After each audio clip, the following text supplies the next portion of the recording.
When people ask me to describe my father, he went full blast the whole way. And that's how I'm going to remember him. My name is George Luz Jr., and my dad was George Luz, who served in World War II. He was in the airborne. He joined in 1942. And it wasn't until much later I realized why he joined the airborne. I was 21 years old, and I was working and I was making about $16 a week. Yeah. And one day said it's $50 a month extra. He raised his hand, and my dad was just like that. Man, I just jumped up. My father just cried. He didn't want me to go.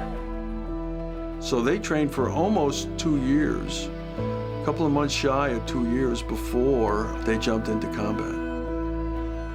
They were very in tune to each other and they knew their movements. So that had really brought the closeness together where it wasn't as if they were just throwing guys together to form these units to go and fight the Nazis. It was a much different environment, and it was a band of brothers. My father jumped about 1:30 in the morning on June 6th. The plane was too low, it was too fast. The fire coming up was so thick, it was like you could walk on it. There was so much anti-aircraft fire coming up. And as he was coming down, I remember him saying that, that the shots coming up, man, he could see guys getting hit. He was very fortunate enough to not get hit. When I look at the courage that my dad and his buddies had, you wonder, you put yourself in that place and you say, how would I react in something like that?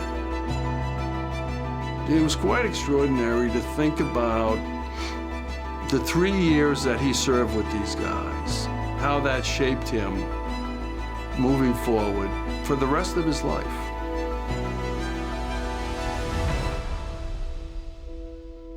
They saw the worst of humanity. And they would have done anything for each other. These guys loved each other to a point that we can never really understand.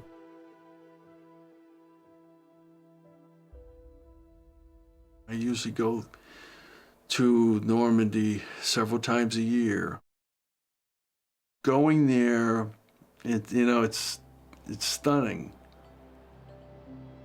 When you come walking in and walking along by the monument, and then the water, and then the flags, and then off in the distance, the graves, and then to walk amongst them and look at the names and look where they came from.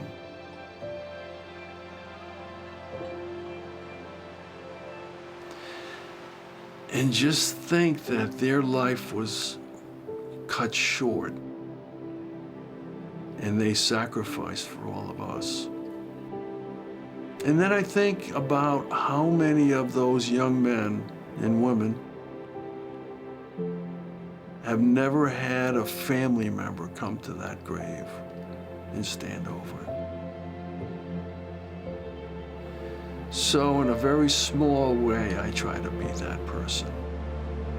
Just be that person to stand over that grave and acknowledge that person, that sacrifice that they made.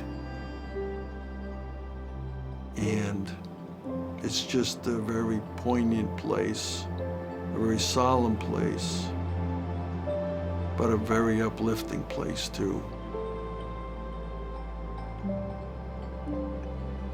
You really get an understanding of the sacrifice in looking at every one of those graves, which represents someone who didn't come home.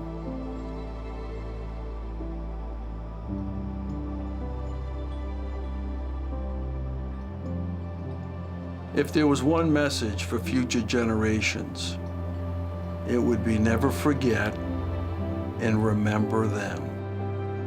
Here's my dad to the left, And then just all the guys my dad served. We shifted powers and checked. We can learn so much from the men and women that serve, not only in World War II, but in every war. And they all have a story to tell. And it's our responsibility to tell those stories, because people will not be forgotten as long as we keep talking about them.